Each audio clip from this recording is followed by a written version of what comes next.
This conference will now be recorded. I'd like to call to order the December 4th, 2023 regular council meeting to order at 7 p.m. All rise for the Pledge of Allegiance.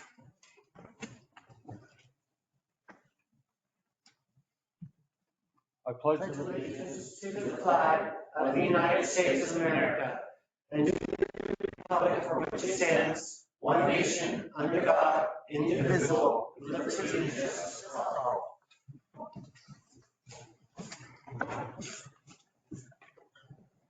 These are very slidey chairs, sorry. Okay, are there any additions or corrections to the agenda? If not, would anyone like to make a motion to accept the agenda? So move, Mr. Mayor. So is there a second? Second.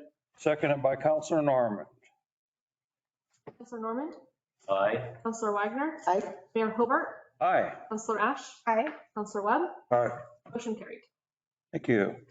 We do have a presentation this evening.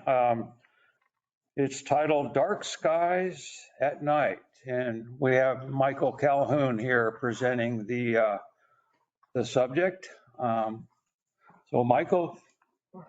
Everyone, Michael Calhoun here on behalf of the Public Works Committee on the topic of dark sky. My understanding is that you all kind of discussed this at a previous meeting, want some more information. In your packets are multiple letters of support from different Audubon societies within the state, kind of talk about reasoning as well as the Oregon chapter of the Dark Sky Association. I've invited a guest speaker who is a delegate to the International Dark Sky Association, kind of speak on this topic for about 5 minutes or so, and then both of us will be available for any questions that y'all may have. But I'd like to introduce Don Nielsen, who I believe is online. No, I'm here. I don't have access to share though. I can give it to you. Great, thank you. I'll let Don take it away. With me.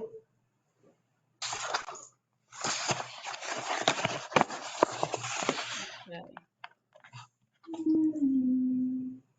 So this is a hazard very often. Down at, I think it's down at the bottom under share. The big one. I think permission to share. If you click on the, if you Yeah, if you click on the arrow next to that. No? Oh, that's where it is in Zoom. Yeah. Bear with me. It does exist. Oh, here. There you go, make presenter. There you go. Okay.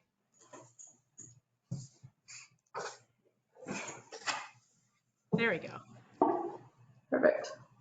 Okay, now, as I'm doing this, I can't see you, so please, if there's any, if I get through this, I'm happy to entertain any questions, but since I won't be able to see you while I'm sharing, just speak up if there's something when I'm midway through, okay? Yeah, so I really just want to start off with just a suite of recommendations on future retrofits within the city. And then I'd like to just provide a few slides, and there's no time to get through them all, but I put them together so that you'd have them in a packet for later.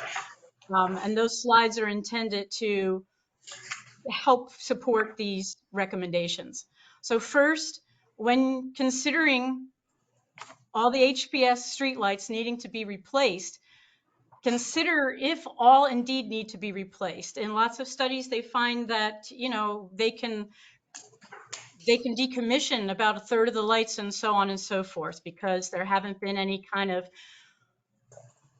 the use of the new technology is so much better than old technology in terms of its level of directness that you can get away with fewer lights and have the same outcome.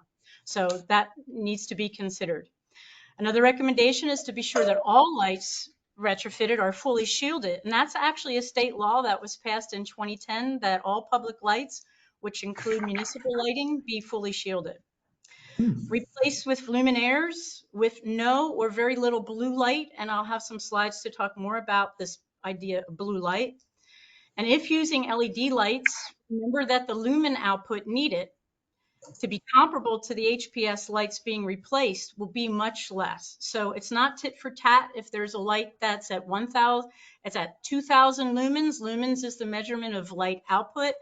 An LED light, because of its high sensitivity and its ability to really direct the light well, does not need to be at that same level. So it's apples and oranges. It's not one and the same anymore. Any light that is considered, it's highly recommended to put that light on a timer or different, possibly even motion detectors. And this is something that's being done within the US and in particular throughout smaller communities within Europe. Consider turning lights off or at least dimming them after 11 p.m. And again, this is something that's played out all through the province of Quebec around a big dark sky reserve area and in many smaller communities throughout Europe.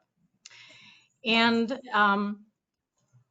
of most importance is to engage the community in decision making, because when folks set up a demonstration site for comparing different lighting choices and they invite the public for feedback, they found that whenever those are offered, the majority of the public chooses warmer and dimmer lights. So thinking that the public might want something in particular is not necessarily what the public wants, and the best way to determine that is to do a little demonstration site. And remember that any lights that are, any retrofits that are done today, these are lights that will last 25 to 40 years. And so please take the time to make a very discerning decision. And I want to draw your attention to the right of the screen here where you see Stubbs Stewart State Park and all that light near the horizon. It's way past sunset. It's not light from the sun. It is sky glow, light pollution from communities south of the park. So minus that light pollution, you would be seeing that darkness all the way to the horizon. This is imagery of what we call sky brightness. That's how much artificial light is actually in the night sky. And you can see from the late 50s, the dramatic change through the middle 70s and then into 1997, where pretty much east of the Mississippi, there are very few areas that have no light pollution. And then a projection of 2025, which you can see is a pretty grim picture. The issue that we have today is that the picture is actually even grimmer than when this image, when these images were made and this modeling was done. A recent study revealed that LED lighting is increasing light pollution, and the study found that the rate is increasing by 10% a year, and that's a lot worse than the 2% per year that was shown and modeled above. And the reason is that the satellite data that the satellites that we have that look down and measure radiance going up into the sky does not see blue light the way our eyes and those of our fellow creatures on Earth regard blue light. An artificial light has grown by at least 49% around the planet between 1992 and 2017, and as much as 400% in some regions. And if you look on the map to the right, you'll see that this is 2016 comparable sky brightness data, and you'll see red is fairly light polluted, yellow less so. When you get into the green, that's when you're starting to see, that's when you can see the Milky Way above. And when you get into blue or gray or black, you're seeing more and more and more details and deeper objects. And you can see here in the oval, the city of Vernonia with Stubbs Stewart State Park, just 12 kilometers south. And you can see that around the town area itself is yellow, but the proximity to the green.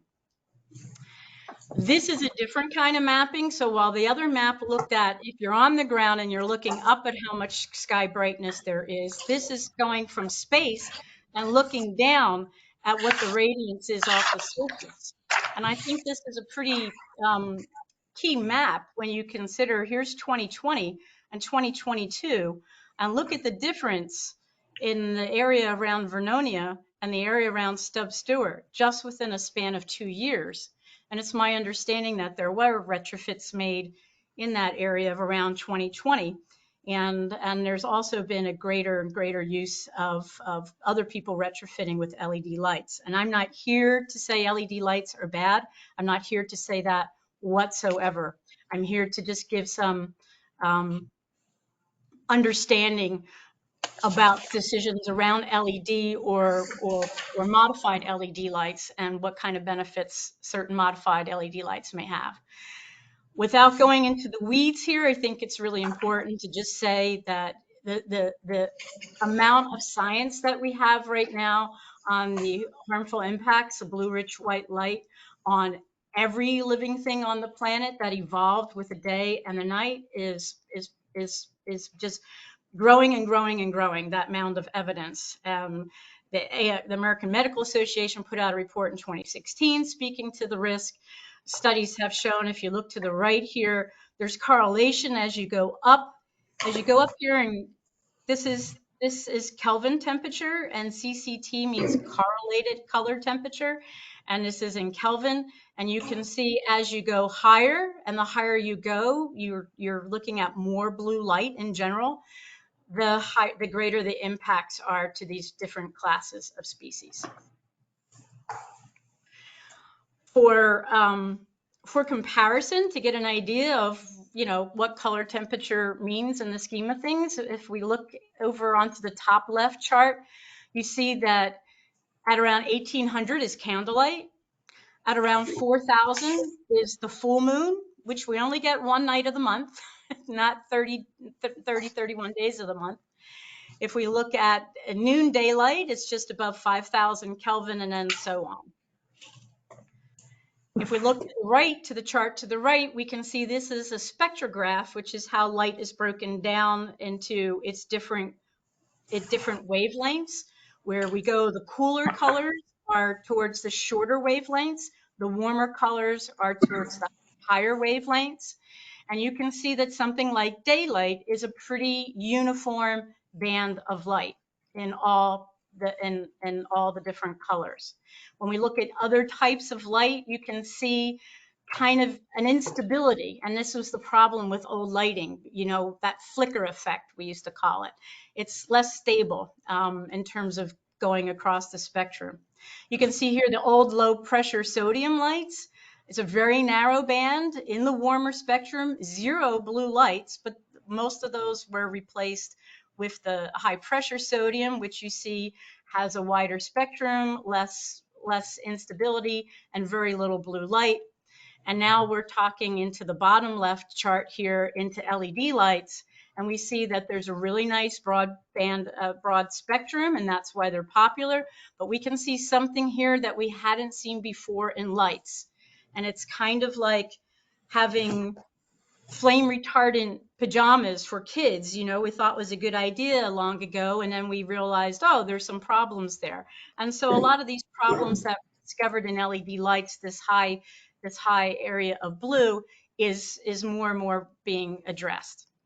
With lights like you see here that are even warmer into the 2200 Kelvin spectrum, where we have, these are LED lights.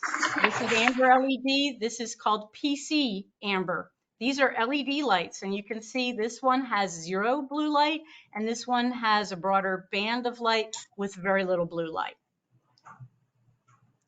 This is a chart put together by the city of Flagstaff, which is a poster child for how cities can just have responsible lighting and still be thriving 24/7 cities. A city the size of Flagstaff with around 77,000 people can still see the Milky Way above their homes. And this is because of the choices that they've made in their lighting. And so it's not about not lighting, it's just about a wise use of lighting and lighting that's shielded, focused down to the ground, and in this warmer spectrum. And you can see these are the different types of choices of lights. These are the bands that you get, that first from narrow band to a broader band. In this column here called SP ratio, without going into the weeds, I'll just say in general, when looking at this, a happy medium is to hover around 1 for both, that's scotopic and photopic And so hovering around 1 is considered the kind of the happy medium for most people are okay with lights that hover around 1 o'clock, around 1. There aren't any complaints. If you look at the far right column, you can see that this is sky glow. Sky glow is that glow in the sky we see when you're 100 miles away from, you're 100 miles away and up at Mount St. Helens National Monument, you can see the lights of Portland. You can see the sky glow from Portland. And you can see the sky glow of Forest Grove and Hillsborough from Stubbs Stewart. That's what sky glow is. It's just all that light that's up there in the sky. And if we look at the old HPS lights as a norm of 1, then what we see here are ratios compared to HPS. So everything lower than 1's showing that we have less sky glow than the HPS light, and anything over 1 indicates more sky glow. So if we look down at 3000 Kelvin, which we thought was a pretty happy medium, considering that cities like Portland were putting in 4000 Kelvin, and when LED lights first came out, they were putting lights in at 5000 Kelvin, not necessarily street lights, but certainly parking lot lights and lights around warehouses and so forth. So we can see that even at 3000 Kelvin, we're at over twice the amount of sky glow compared to HPS. And so we're introducing new light into the environment, even more blue light into the environment, even when we have it shielded. And so the suggestion would be to consider these ratios and consider the amount of sky glow that you want to be producing and responsible for. And consider that Flagstaff has managed to do it with the choices that they've made and still see the Milky Way. And I want to just call your attention to this simple 5 principles from the Illuminating Engineering Society and from International Dark Sky Association, which has rebranded itself as Dark Sky International.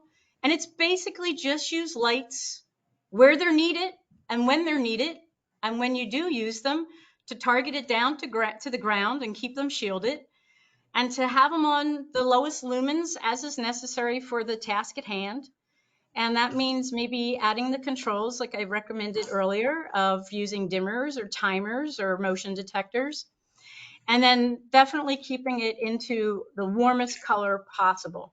And the chart to the right really indicates kind of how, you know, just as a good demonstration of what that means when you're looking at a street light.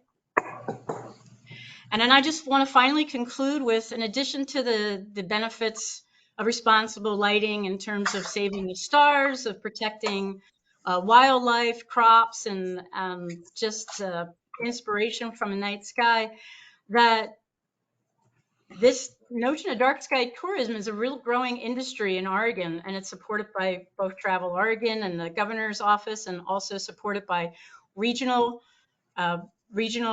destination management organizations. And even if every year, if you just put in dark skies, you'll see at least a dozen new books that come out on the subject.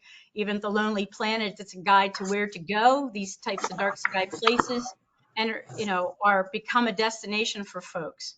So it's responsible lighting in Vernonia will not only support a nomination of Stubbs Stewart as an international dark sky place, but responsible lighting, if there's interest, in addition to a lighting ordinance, would also pave the way for Vernonia itself to be eligible as a dark sky community. And so not only would it be a gateway community to a dark sky park, but could be a community itself and give a little economic boost to the community. Okay, well, thank you. Thank you, Don. Do you all have any questions or? Dale? I guess I have a question now, because I'm seeing that, out of the committee, we were suggesting either the 2700 or 3000 Kelvin LED bulb, but it doesn't look like that's the best choice now. So I don't know if that something the committee wants to look over again, or? That was part of going off the recommendation of the manufacturer that West Oregon currently gets their supplies from. And in talking with the director of West Oregon Building, I asked, do they have a contract with that manufacturer, or are they free to look at anyone? She said they don't have any contract. So that's where, and the 2,200 recently came up, part of that. So yeah, we're going off of that one recommendation, but if we're looking at Kelvin rating to match the high pressure sodium, that would be 2,200. Which suppliers, they do make LEDs that have that glow. And yeah, and what I'm optimistic about is that there hasn't been in the conversations, because they're the key player here, is if there's a kind of a pushback that they've had, or they said, oh, their response has been, okay, cool. It's not, they've been open to suggestions made here for the dark sky kind of requirements. So Michael, if we wanted to reach our 1.0 goal, the end result, would that entail purchasing all new covers for every light? My understanding is that there already is an ordinance in Vernonia that new lights are shielded. The key thing that I'm bringing here today is the color. It's just bumping it down the Kelvin rating, but not bumping down we're talking about lumens, which is the brightness. But the main thing is the Kelvin rating, the color of it, and then we're shooting blue light out. So it's trying to limit it or eliminate it by getting down to 2,200. So it wouldn't necessarily be purchasing additional covers. No. But that could get pretty expensive. Yeah, so they're already supposed to be shielded, new installation. And the reason why I wanted to bring this now is because the majority of Vernonia's lights currently still are the sodium. So there's only been a few LEDs replaced. So that's bringing it forward. Where do you all want to see it go? And if there is something put in place, then the majority of lights can be retrofitted with this in place.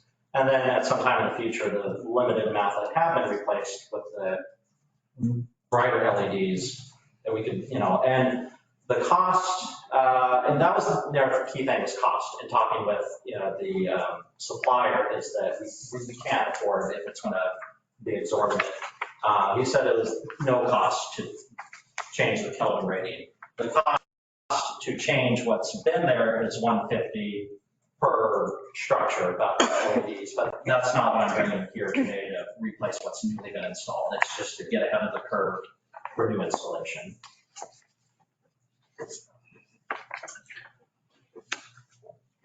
I think the recommendation from the Public Works was just to phase in, just to adopt a standard, in West Oregon follow that standard as they put in the new lighting, so. Yes. Where is the proposal? Does anyone have an answer to this? It's not here, right? I didn't receive one. Okay.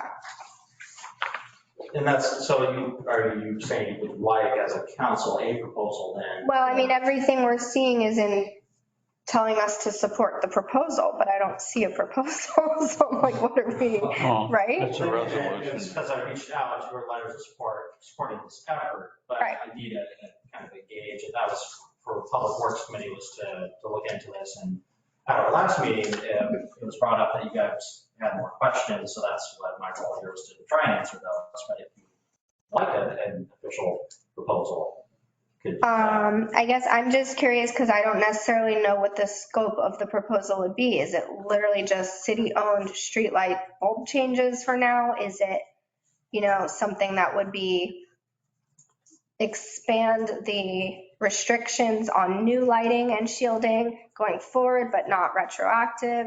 Would it apply to citizens? I think I have a lot of questions around what would be included. And overall, I'm very supportive, but I don't know what.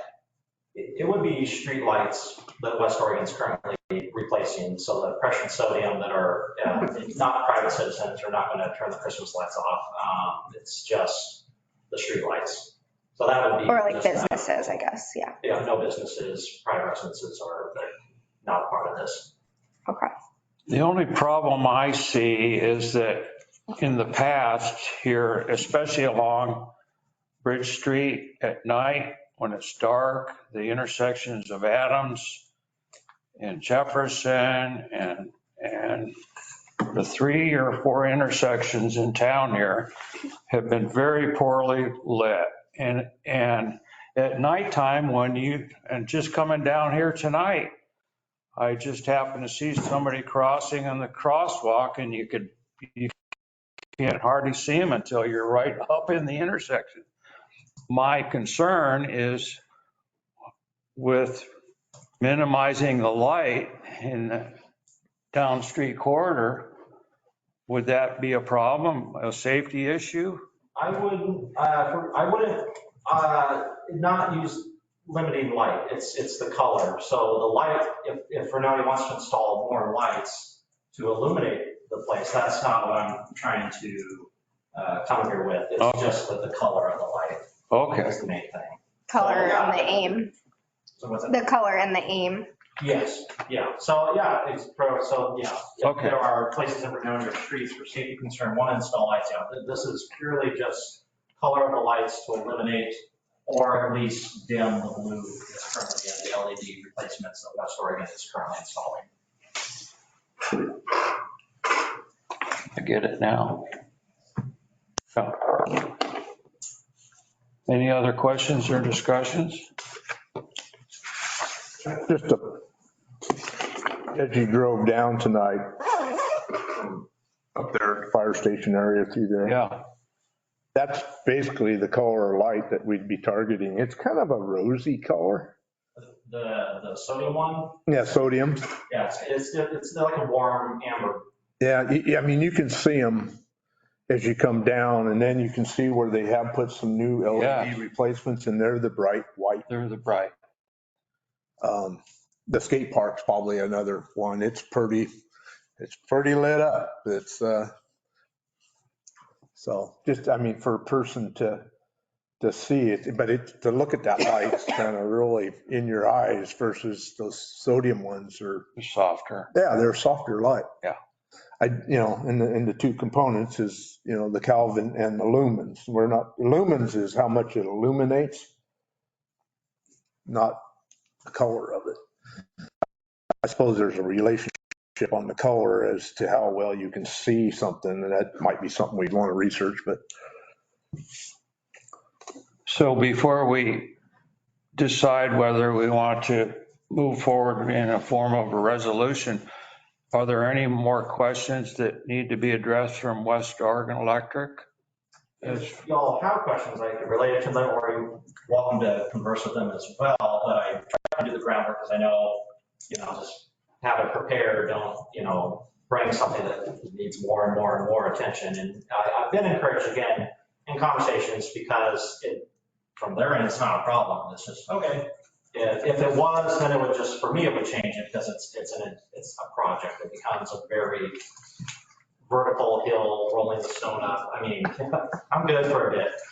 So I've been encouraged in conversations with them, and want to try and address any concerns that anyone has. That it's again not turning lights down or off. It's mainly just color for the variety of reasons that Don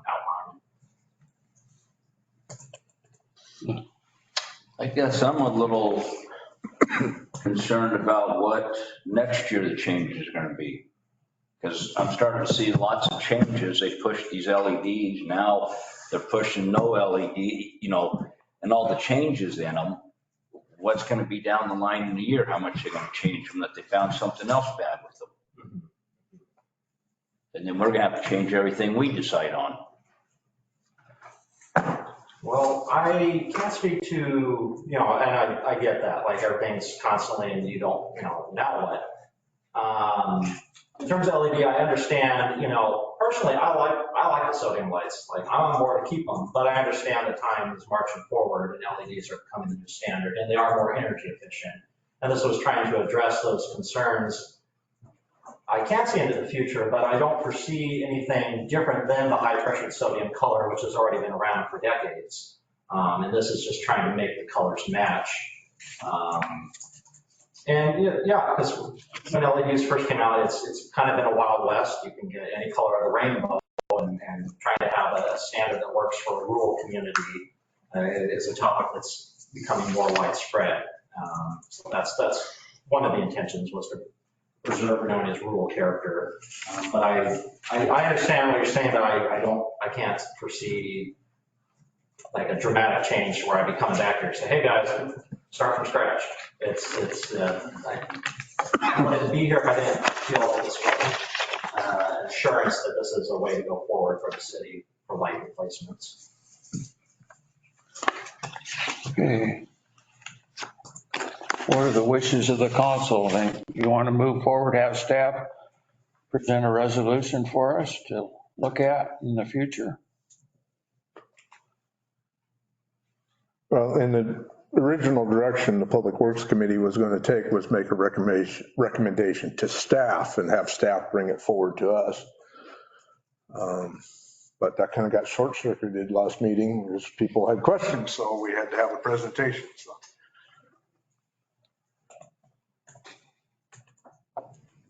So now wouldn't it go back to Parks and have them move No, forward? not Public Parks, Works. Public Works. That's- What did I say? Parks. Sorry, Public Works. I just shortened it, put it together. Perks. Yeah, that. Wouldn't that be So, the proper So- now? Since I kind of missed, what would the resolution say? Are you interested in changing code to bring in the changes, or just that we're, What I think yeah, Public Works was in agreement with was a resolution that the city would adopt a resolution. So we're setting policy for the city lighting, basically with our vendor and with lighting that we put up ourselves. so future lighting, or are you wanting to go retro back? Because, Now, only in replacement. okay, And bulbs, not necessarily the shielding. Yeah. We asked about having to replace all the globes on Bridge, and the explanation was that if we got the color where it needed to be at the current intensity, it's not so okay. obstructive that we would need to. the covers pay for are new okay. covers. Yeah. That would be Okay. more prohibitive. They just want to change the color. The only other concern in talking about the brighter light, I would really want to keep it at the skate park and not do a yellower light just for being, I mean, the only reason it's lit at night is because we're assuming skaters are going to be there. And we wouldn't want, before we switch something out, I would want to make sure it still illuminates the same pattern way so that we're not changing the lights and then skaters are in danger of like not seeing an edge or not. Does that make sense? Yeah. Before we would want to switch those. Yeah. And like I say, it's only going to be on a replacement basis, not.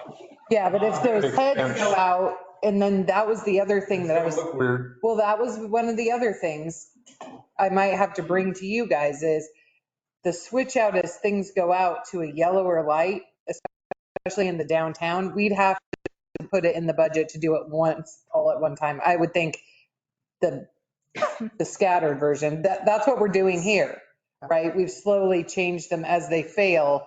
We switch them to the LED component version. So we'd need to, it will look like this downtown if we don't do a capital plan to buy all the bulbs at one time. But staff can do that and work it into a budget.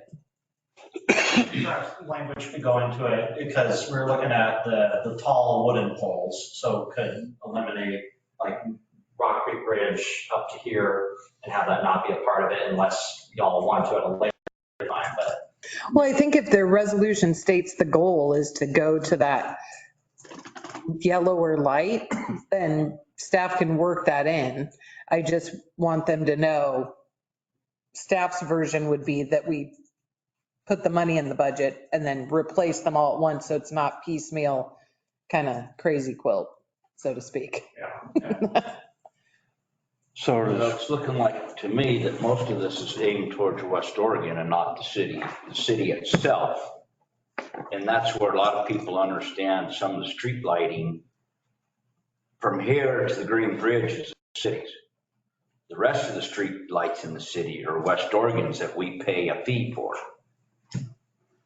And part of this was wanting to have communication between both entities of the city and West Oregon, so y'all are aware what's going on, and then West Oregon knows exactly that I'm here tonight and what I'm here for, so that everyone should know.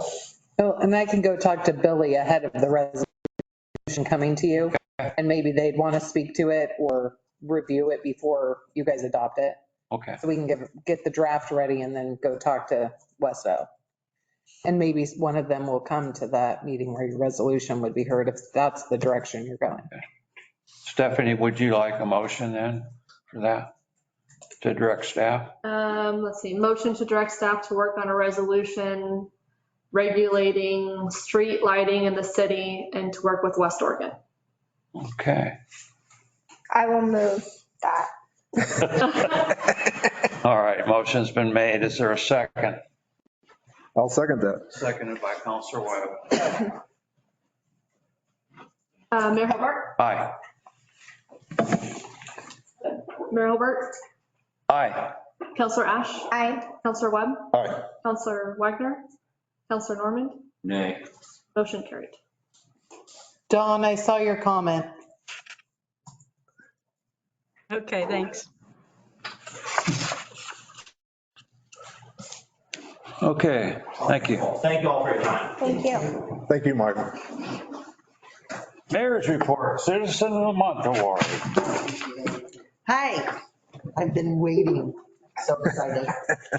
So I have to thank Scott for providing an awesome cheat sheet from September. But we have a couple of people, whole family actually, a couple of people in our community who have been stalwart citizens and providing a service that just is unheard of in a small town. I tell people, I've had things done to my teeth. And so I guess I have to say, I'm a patient. I don't know that that's important, but so I do have a little bit of skin in the game on this one. But I have told people from across the country that I've met and know, and friends and family and others about, oh yeah, no, I just went to my local dentist in town and had X, Y, and Z done. And they go, you didn't have to wait 6 weeks for this? I was like, no. Didn't have to wait a month for that? It's like, no. I called up, I had an emergency. They said, do you want me to come in on a weekend or on a Friday or on any day, even though they weren't working? It's like, I'm fine with that, but no, I can wait. These people are amazing, and I think they need recognition. They've had a wonderful article in the paper, but to have stuck with Vernonia for 20 years now, a little over now, through thick and thin, and everything that has been thrown at our town, and the struggles with the stupid flood and taking out your business and flooding it up to the waist and all those things. I mean, you are just amazing people. And I wanted everyone, and particularly city recognition of the marvelous people you are. The other thing that you bring to this community is, Krista, with your transition that I also want to bring forward. We have made resolutions to be a welcoming city. And what you have done is, I hope this is not a bad way of saying it. You have forced us all to recognize that we are all equals and that we need to be accepting of everyone.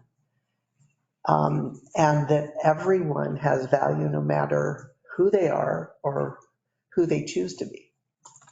And the fact that you have chosen Vernonia to have started your career and to still be continuing career and not abandoning us ever, hopefully ever, until you retire, which, is like 40, 80 years from now. I just want to say thank you. And I think that all of us here appreciate everything you do for us. Aaron too. I mean, you know, you're a pair. Yeah, I felt very strongly that I wanted to recognize you on behalf of the city of Vernonia as Citizens of the Month for November. So thank you. I cry at every single one of these. I'm sorry. Oh, even when I do it myself. So thank you. You two need to come get a picture with me. My favorite part. Picture. Okay, hold on. This is the fun part where Susan steps over the giant blockage. So.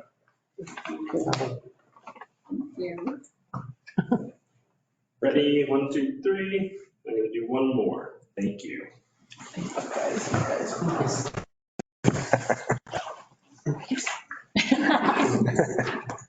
Awesome. I haven't seen you ride the bike lately. License for that. Oh, well. We've been walking. Yeah, it's miserable. I guess I've been either getting up later or earlier, so. I'll try to yell a bit loud. Congratulations.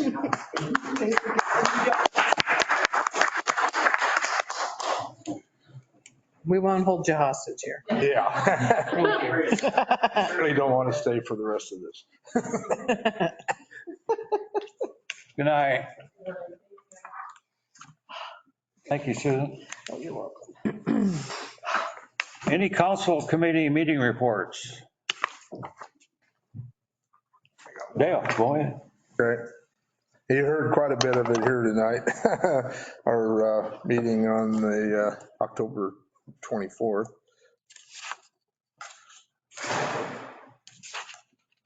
November, I wrote the wrong date. So anyhow, we talked about the dark skies, and of course he ended up with the presentation. Oh, maybe I didn't even write the right one here. I don't know. Maybe I don't have the right one in front of me. Yeah, here we go. Oh, we also talked about the committee annual report, which Sheila did tabulate for us. It's in our packet. I don't know if I'm supposed to speak to it at that time or what, but the water fountain in front of the old J.C. Penney's. Yeah, It's not working. not on, winterized. Well, but I think they said it wasn't working before it was winterized. It was, and I responded to Michael, whether Okay. both water fountains. Yeah, so we winterized. The upper and lower, and they said they thought the lower was working, but not the upper, but I guess when we. It might have- We'll make sure it's running. Yeah. They worked some more on the sidewalk connectivity plan. In fact, they're making some pretty good progress on that. We went through the maps that we have. I think Sheila's going to take them back to Ben and try to get them a little more formalized now after we axed some places where it doesn't make sense and kind of formulating where it does make sense. I assume that'll be coming to council once we get it, so. And they had election of officers, as Michael Calhoun is going to be stepping down from the committee, and Sheila is our new chair. He's leaving the committee or just the chair position? Chair and secretary. But yeah, All right. and we're probably going to we've got just a quorum, so we got to get one more person. I do have a person. George vice chair still? Is George vice chair? And George is the vice chair, yeah. So, making progress, but Parks met, but I was unfortunately sick last week, Okay. so I did not have a report from them. Okay. They are not meeting in December, so we aren't either. back in January. Okay. Anybody else? Meets Wednesday. Okay. All right, moving right along. Any topics from the floor? Consent agenda for acceptance, Public Works Committee minutes for October 2023. I move to accept the consent agenda for acceptance. Second that? And moved and seconded. Would you call the roll, please, Stephanie? Counselor Normand, Aye. Counselor Webb, Aye. Counselor Wagner, Aye. Counselor Ash, Aye. Mayor Hobart, Aye. motion carried. Consent agenda for approval, city council meeting minutes for November 20th, 2023. I'll move to accept the consent agenda for approval. So moved. Is there a second? I'll second. Seconded by Counselor Ash. Sorry. Counselor Wagner, Aye. Counselor Ash, Aye. Mayor Hobart, Aye. Counselor Normand, Aye. Counselor Webb, Aye. motion carried. Okay, any unfinished business? Any new business? Okay, moving right along. Business from departments. Ordinances and resolutions. Resolution 2023-14, updating fees for collection of waste. What you see before you is just replacing the old resolution with the previous fees. The new ones.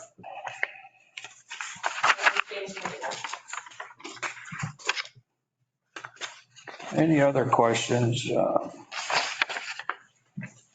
may have our presentation last meeting concerning this? Dave is on with us if you have any follow-up questions. Dave, yeah. Good evening. Hi, Dave. Hi there. Surprised me. Yeah.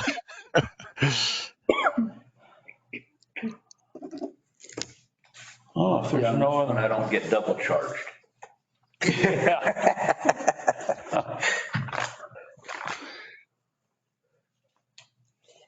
Any questions from the council or comments? That's Okay. very evil, I assume. I'll make a motion, Mr. Mayor. Oh, certainly. You got it? No, go for it. Okay. I move we adopt resolution number 2023-14, a resolution providing for updated fees for the collection of waste throughout the community and rescinding resolution 06-18. So moved. Thank you, Counselor Webb. Is there a second? I'll second that. Seconded by Counselor Wagner. You call the roll, please. Mayor Hobart, Aye. Counselor Ash, Aye. Counselor Wagner, Aye. Counselor Normand, Aye. Counselor Webb, Aye. motion carried. And Dave, before you leave, I'd like to thank you once again for your great service in our community and want to wish you and your staff a very Merry Christmas. We won't probably be seeing you anymore this year, so. Thank you, Mayor. Yes, I appreciate that, and Merry Christmas to you and all the city councilors there in Vernonia as well. So thank you very much. So we'll look forward to be back on the second, fourth Saturday at the transfer station next year, so. That's right. Exactly. Can I just clarify, did you vote nay? No, I said aye. Okay, I just. Oh, I thought it was a nay too, Oh, I heard nay. No, I heard aye, but it sounded like nay. Oh, good thing you questioned that, she'll correct. Yeah. It was A, perks. That, she said. okay. I heard nay too. That was clarified. Okay. Correspondence, Public Works Committee. Year-end report, page 10.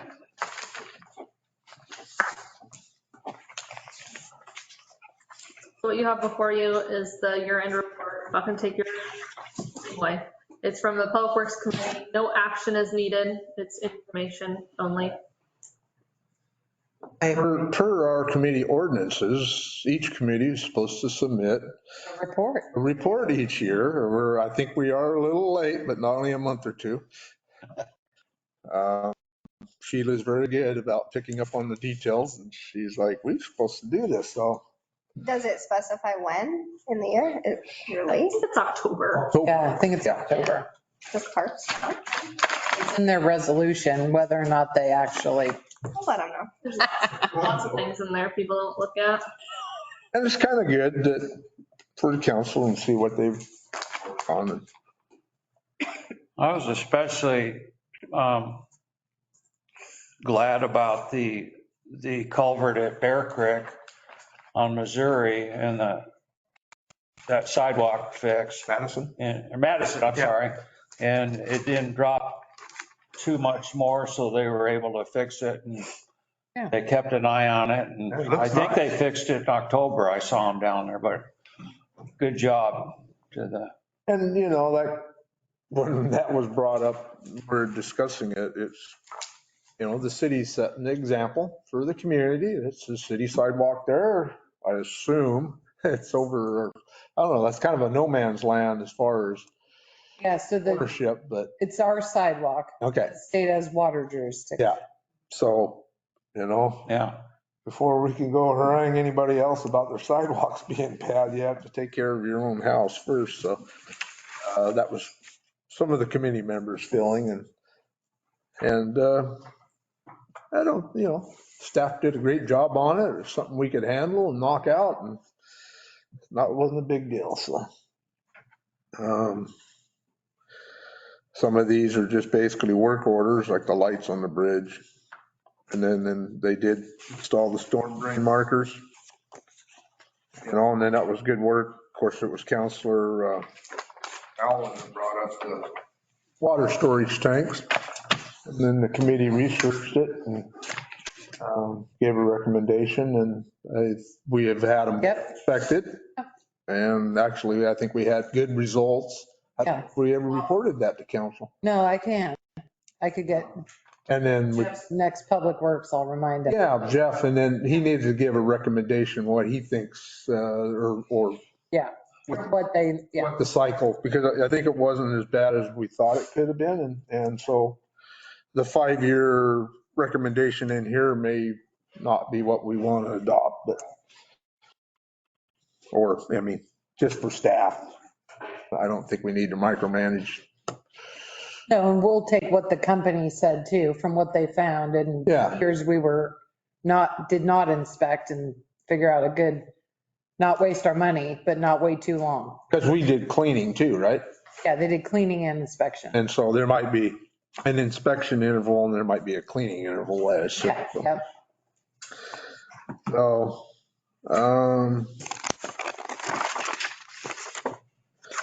yeah, then, you know, the Camaro lid, that was kind of a sidebar for the committee. That was basically a member that, personal thing for him. So, and of course, the Dark Streets, or Dark Skies Initiative, but, and, you know, understanding on that, they're not suggesting doing the full-blown initiative because,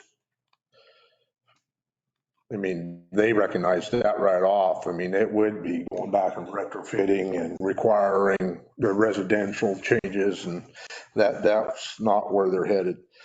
Okay. But we just thought, again, kind of lead by example.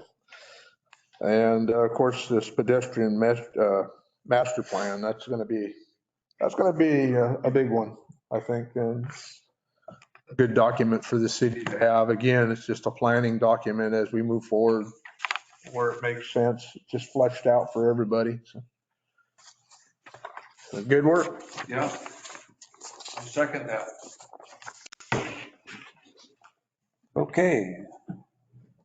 Any other comments for the Public Works report? Moving on to the city admin report. Okay, so, pardon me, the date on the top is wrong for the second time. Susan, I'm surprised you didn't let me know. Because usually she points at it like, the date's wrong. So DQ, we're still waiting on them to test the well. They're investigating I had to send them maps of Mary Ann's property so they could see how far and could their equipment get there and everything. So they haven't given me a date yet. The SCA ODOT grant, so we got our contract, we've signed it, we've sent it back to them. All their people need to sign it, and then we'll get the executed copy and we can go out for bid. I do have 3 companies that are already interested in doing bidding. Storm Ready City, so last week, Mayor Hobart, Councilor Webb, along with Michael Calhoun and myself met with members of the National Weather Service, Columbia County Emergency new director, Corey, to accept the Storm Ready City sign, and staff will mount it possibly near the high water mark sign. Mitch is still figuring it out. If it won't fit there or we can't extend the pole without it looking hokey, then I'll come back to you guys with some alternatives of where we could put it that would make sense for the city. But that seems, Storm Ready Cities like the idea of that because it's directly correlating to the last biggest storm and kind of gives people a heads up on that. Josette, can I make a comment about that? I was going to talk about that deal we had last week, and it was very, very interesting. I came down first. We met with the 3 meteorologists and got to talking to them, and I said, there's somebody you might like to meet. So Josette called Dale and reminded him about the meeting, and Dale came down. But for the next hour, we had the best conversation. I mean, I was proud to be from Vernonia, actually.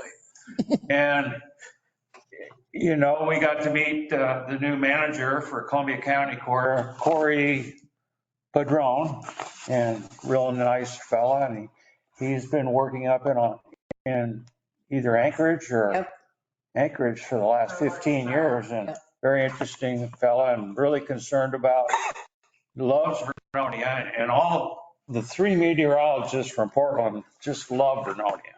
First time here.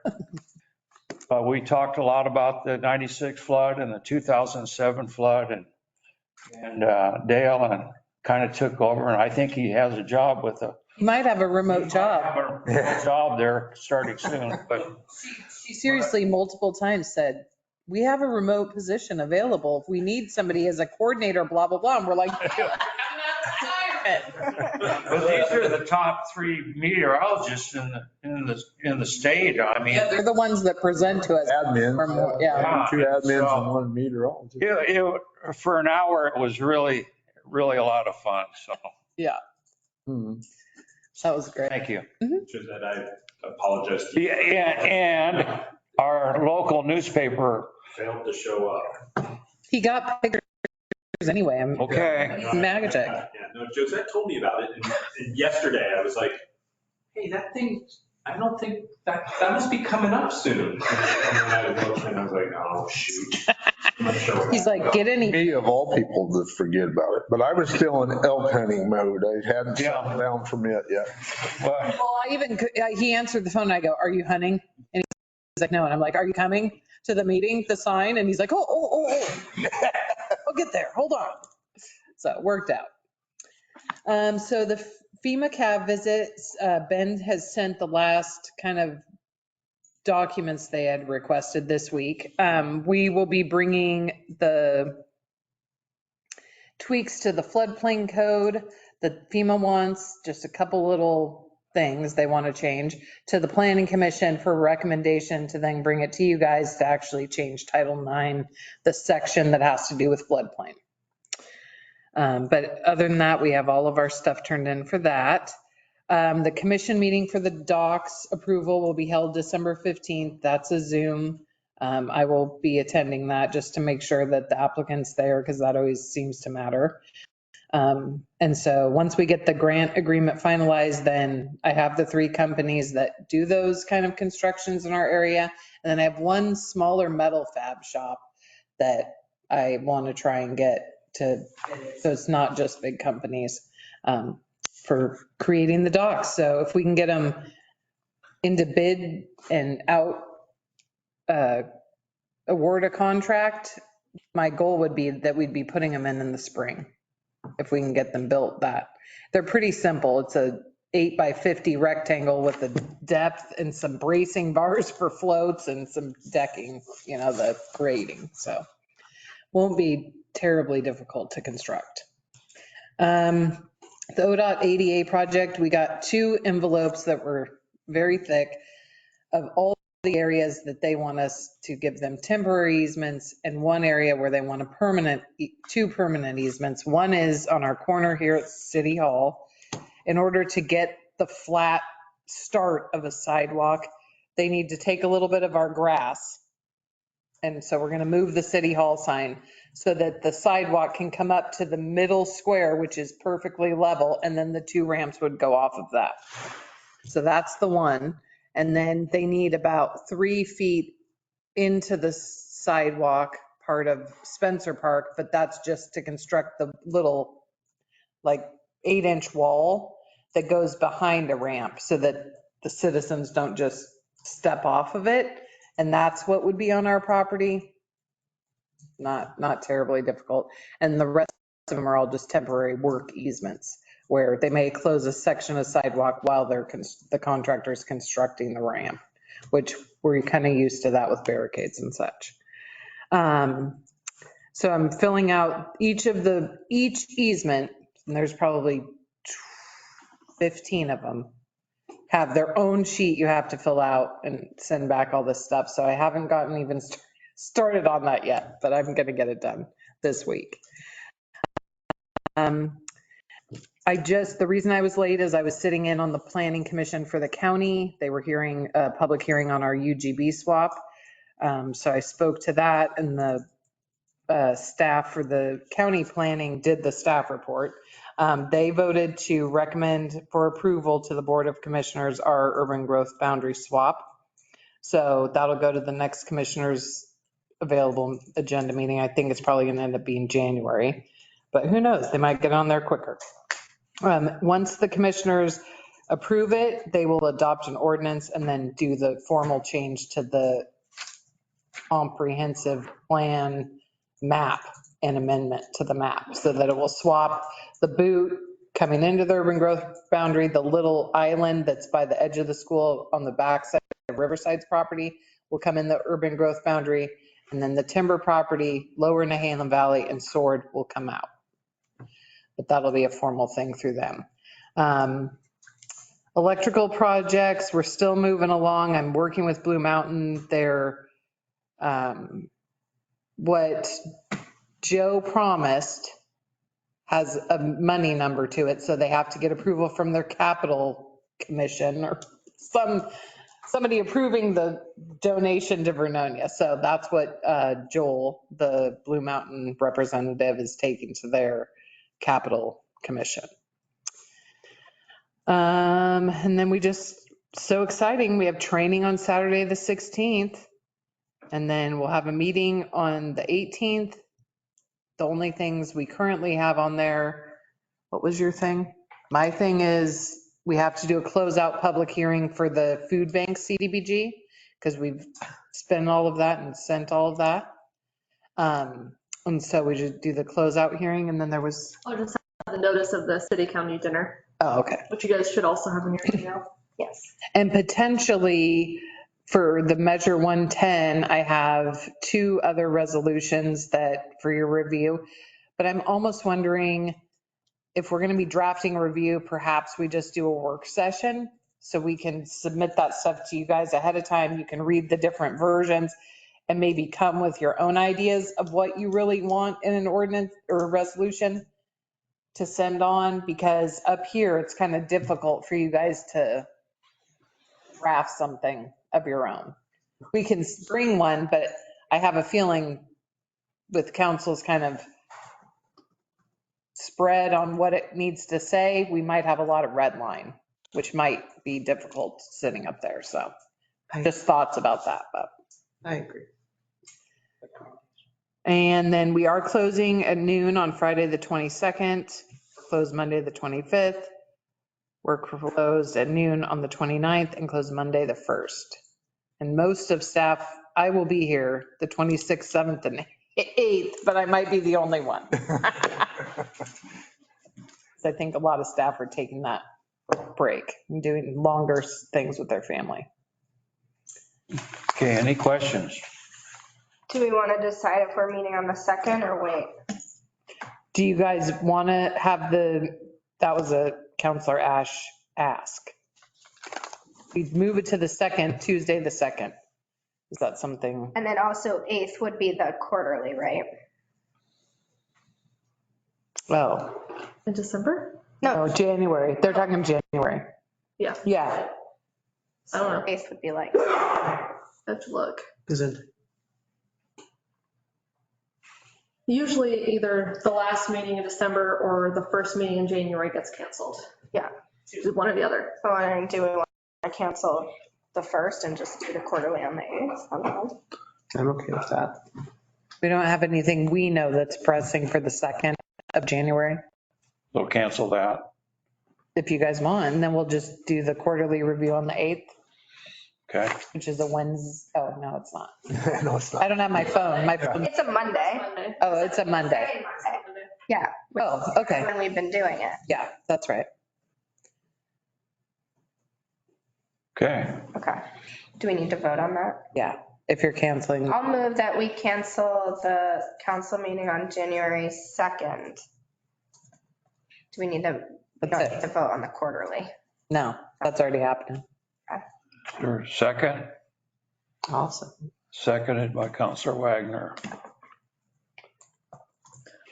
Counselor Wagner. Aye. Counselor Aye. Hobart. Aye. Counselor Wagner. Aye. Counselor, Aye. Counselor Norman. Hey. Did you say? Oh, my goodness. Also, January 1st, 2024. Oh, yeah, zinger. See, I just kept going. I kept going with the dates, didn't fix And it. please RSVP to me for the city county dinner, not to Danielle.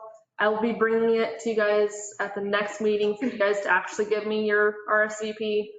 Please do not just email her directly. I'm the one who gives the money. You don't want it right now? I mean, if you, Yes. everybody know. I'll go I'm going. by myself. Where, It's in Clatskanie On on the January 23rd, On when? January. 23rd, okay, And the food's always. Tuesday. yeah. That'll be a snow day for sure. So Ash, Wagner, I'll let you know. you'll let me know. Perfect. Okay, just I'll be gone. do it then, that way I have a total. Okay. Okay. Just one quick, did we ever, refresh my memory, did we adopt that complaint policy? Or are we still working on that? You're still working. For me, on it, no. And my intention is to bring it after we have our facilitator, Okay, because maybe actually we'll make movement on it. okay. So that's my thought. Because I was like, I thought we were getting close, but I didn't remember adopting anything. But I have that, and then we'll have a work session with Ruben. Okay. That was the direction that I remember having at the end. Yeah, I think so. Yeah, not the waiting part, Yeah. let's get that part done, and then we'll start fresh. All right. Very good. Okay, anything else? Well, action item summary. Okay, staff's going to be bringing you back in the second meeting of January, I'm thinking, because that's the only one. The draft for the resolution for the lighting, addressing the lighting in the city and working with WOAC. And then staff's going to make sure that the Public Works Committee report contains an update about what we found when we cleaned the reservoirs and inspected them. That's what I got. Okay. Attending, and thanks for being here, Scott, remembering. Going to get ribbed. Turn this meeting at, let's say, 8:07. Meeting adjourned. It's actually